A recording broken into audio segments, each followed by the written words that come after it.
সম্মানিত সভাপতি, সম্মানিত উপস্থিত তৌহিদি জনতা, আমি হেফাজতে ইসলাম ইউক্রেনকে ধন্যবাদ জানাই তারা যে আজকে দোয়া শুক্রবারের আয়োজন করেছেন। সাথে সাথে আপনাদের ধন্যবাদ জানাচ্ছি যে আপনারা বাংলাদেশে যখন ইমান আকিদা বিপন্ন, যখন মুসলমানদের উপর অত্যাচার যখন শুরু হয়েছে, আপনারা যে প্রত্যেকটি প্রোগ্রামে এসে হেফাজতের এই বা যত ইসলামী সংগঠন যেগুলো প্রোগ্রাম আয়োজন করেন আপনারা সমর্থন দিয়ে যাচ্ছেন, আপনাদের আমি অশেষ ধন্যবাদ জানাচ্ছি। সাথে সাথে আল্লাহ শুকরিয়া আদায় করছি যে এই হেফাজত ইসলামের এই সভায় আমরা এসেছিলাম, লাস্ট সভায়, এই নির্বাচনের আগের সভায়।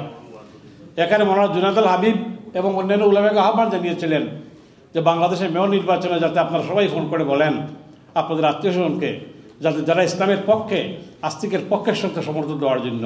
আমরা সবাই যোগাযোগ করেছিলাম, আপনারা সবাই যোগাযোগ করেছেন, যার ফলাফল হয়েছে যারা নাস্তিকের পক্ষের শক্তি তার পরাজিত হয়েছে। সম্মানিত উপস্থিতি, আমি আপনি একটা কথাই বলবো, আপনারা দেখেছেন আমরা 200 বছর ব্রিটিশের বিরুদ্ধে আমাদের পূর্বপুরুষরা লড়াই করেছেন। 200 বছর লড়াই করে আমরা ব্রিটিশদের দেশ থেকে তাড়িয়েছিলাম, পাকিস্তানি শোষক গোষ্ঠীদের আমরা তাড়িয়েছিলাম। আমরা পরবর্তী যত জুলুম, যত সরকার যে সময় এসেছে, জালিমরা যখন ক্ষমতা এসেছে, কেউ টিকে থাকতে পারে নাই।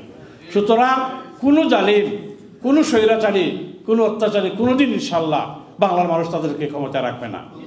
সুতরাং আপনারা অনুরোধ করবো, আপনারা সব সময় আপনার ন্যায়ের পক্ষে থাকবেন, জুলুমের পক্ষে।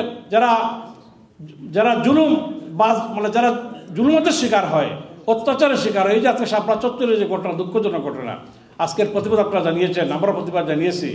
ইনশাল্লাহ বাংলার মানুষ কখনো ভুল করে না, তারা সময় মতো তারা নাস্তিকদের এবং যারা আল্লাহর দুশ্মন, নবীর দুশ্মন, তাদের জবাব দিয়ে থাকে। আপনারা এই আন্দোলনকে সবাই সহযোগিতা করে যাবেন, আমরা ইনশাল্লাহ আপনাদের সহযোগিতা করে যাবো ইনশাল্লাহ। আসসালামু আলাইকুম।